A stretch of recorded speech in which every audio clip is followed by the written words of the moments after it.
तो कहानी शुरू होती है इस शहर से, जहाँ पर हमारा मेन कैरेक्टर एक रूम साफ कर रहा था और रूम साफ करने के बाद थके हुए हालात में कहता है, चलो फाइनली सारा दाग हट गया। और उसके बाद साइड में देखकर कहता है, अब सब कुछ साफ हो चुका है। मैंने 3 बार इस जगह को चेक किया है, अब काम ख़त्म करने का टाइम हो चुका है। उसके बाद हमारा मेन कैरेक्टर उठ के फ्रेश होने जाता है और जाके खुद को आईने में देखता है और उसके बाद नीचे देखकर कहता है, चिंता मत करो, मैं तुम दोनों को भी साफ कर दूंगा। और हम देखते हैं एक लड़का और एक लड़की को, जिनको इसने बहुत बेरहमी से मारा है। और तुम लोग समझ गए होंगे कि हमारा मेन कैरेक्टर घर क्यों साफ कर रहा था। और उसके बाद हमें 11 घंटे बाद की सीन दिखाया जाता है, जहाँ पर कुछ पुलिस आए हैं और उनमें से एक पुलिस आके कहता है, अंदर क्या हाल है? काफ़ी बुरा सर, इन विक्टिम्स की बेटी उसके मिडिल स्कूल कैंप से वापस आकर रिपोर्ट करी है, लेकिन घर और विक्टिम्स पूरा साफ है। लगता है जिसने ये काम करा है उसने ही सब कुछ साफ करके गया है। और उसके बाद दूसरा पुलिस कहता है, क्या तुम्हें चुहोल और उसके पास ही सिनपियोंग की खून के बारे में याद है?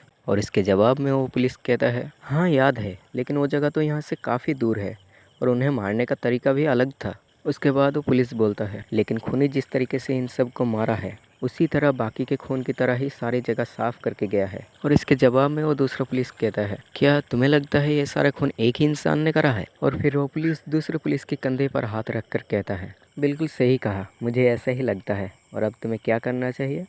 मुझे पक्का नहीं पता। और उसके बाद वो पुलिस कहता है, सिक्योरिटी कैमरा चेक करो और जितने भी बाहर से लोग आए थे जो यहाँ के नहीं हैं उन सब को ढूंढो। और दूसरी तरफ हमारा सीन शिफ्ट होता है और हम देखते हैं हमारा मेन कैरेक्टर कार चलाते हुए कहीं पर जा रहा है और कार पर न्यूज़ चल रहा था और न्यूज़ पे उसी के किए हुए 3 खून के बारे में बात हो रही थी। और न्यूज़ पर वही सब बात हो रही है कि पुलिस को लगता है ये 3 खून किसी एक ही पर्सन ने किया है। और उसके बाद अचानक हम एक वांटेड नोटिस के बारे में सुनते हैं, जिस नोटिस पर बताया जाता है अगर कोई भी उसके बारे में बताएगा तो उसे 10 मिलियन वॉन रिवॉर्ड मिलेगा। और ये सब सुन के हमारा मेन कैरेक्टर स्माइल करता है, ऐसा लग रहा है जैसे उसे मज़ा आ रहा हो।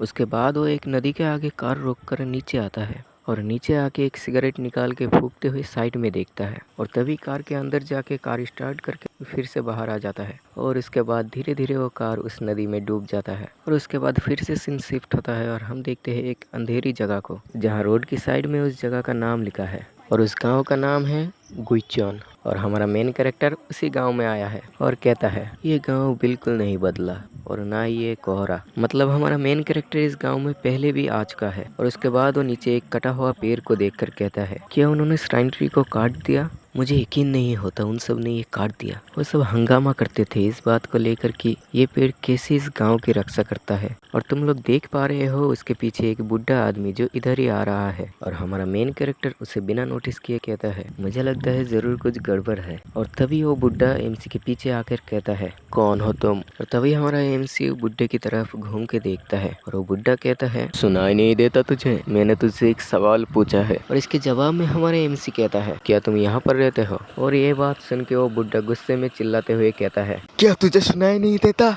आखिर तू है कौन? और ये सुन के हमारा एमसी कुछ करे उससे पहले ही एक लड़की दौड़ती हुई आके उस बुढ़े को पकड़कर कहता है, मुझे माफ कर देना, मेरी डैड की दिमाग की हालत ठीक नहीं है। और वो बुढ़ा चिल्ला के हमारे मेन कैरेक्टर को इस जगह से चले जाने के लिए कहता है। और वो लड़की उसकी डैड को शांत करते हुए कहती है, डैड चलिए हम घर जाके कुछ स्नैक्स खाएंगे। और उसकी डैड कहते हैं, क्या स्नैक? हाँ, आपको तो चॉकलेट कुकीज़ बहुत पसंद है ना? और हमारा मेन कैरेक्टर उन दोनों का चुपचाप बात सुन रहा था। और वो लड़की उसकी डैड को कहती है, मैं उस लड़के से जाके थोड़ी देर बात करूँगी, क्या आप थोड़ी दूर जाके मेरे लिए इंतज़ार करोगे? और उसकी डैड वो मान जाता है। उसके बाद वो लड़की हमारे एमसी से माफ़ी मांग के कहती है, मैं उम्मीद करती हूँ उन्होंने तुम्हें परेशान नहीं किया। नहीं, उन्होंने नहीं करा, सब ठीक है। और वो लड़की कहती है, क्या आप कोई बैक पैकिंग ट्रिप पर है?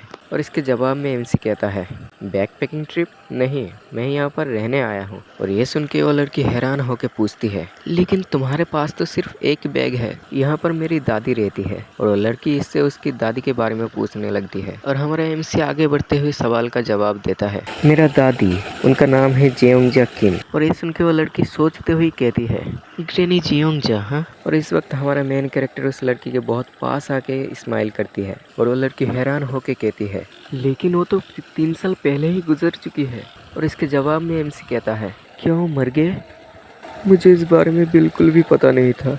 और उसके अगले ही पैनल पर वो कहता है, मैं मजाक कर रहा था। और वो लड़की कहती है ये मजाक करने का बात नहीं है, और वैसे भी मुझे लोग बहुत अच्छे से याद रहती है, लेकिन मुझे नहीं लगता मैंने तुम्हें उनके फ्यूनरल पर देखा था। क्या तुम सच में उनकी ग्रैंडसन हो? इसके जवाब में एमसी कहता है हाँ, मैं उनके फ्यूनरल पर नहीं आ पाया था। उसके बाद एमसी सीरियस होके कहता है लेकिन मुझे इस तरह से पूछताछ करना पसंद नहीं है। अगर तुम उनके फैमिली हो तो तुम उनके फ्यूनरल पर क्यों नहीं आए थे? फिर एमसी कहता है क्या ये सच में जरूरी है? हाँ बिल्कुल, तुम उनके घर पर रहने आए हो, लेकिन मैंने आज तक तुम्हें पहले कभी नहीं देखा। और ये सुनकर हमारा मेन कैरेक्टर जोर से हंसने लगता है। और ये देख कर लड़की कहती है तुम हंस क्यों रहे हो? क्या तुम्हें पता है मैं अकेला नहीं हूँ जो उनके फ्यूनरल पर नहीं आया था। सबके पास अपना रीजन है। अगर तुम्हें मेरी बातों पर यकीन नहीं हो रहा है तो गांव के बाकी लोगों से मेरे बारे में पूछ लेना। और इतने में ही लड़की की बाप चिल्ला के कहती है मैंने पकड़ लिया। और उसने एक सांप पकड़ के उस लड़की को दिखा रहा था। और वो लड़की कहती है डैड रुक जाइए, मुझे इससे और बात करनी है। और इतनी देर बाद सांप को देख कर वो चिल्ला के उसे फेंकने के लिए कहती है। और इसके बाद हमारा एमसी जाते हुए कहता है मेरे बारे में बाकियों से जरूर पूछना। और ये कहकर वो यहाँ से जाने लगता है। और हम पीछे देखते हैं उस लड़की के बाप ने उस सांप को फेंक देता है।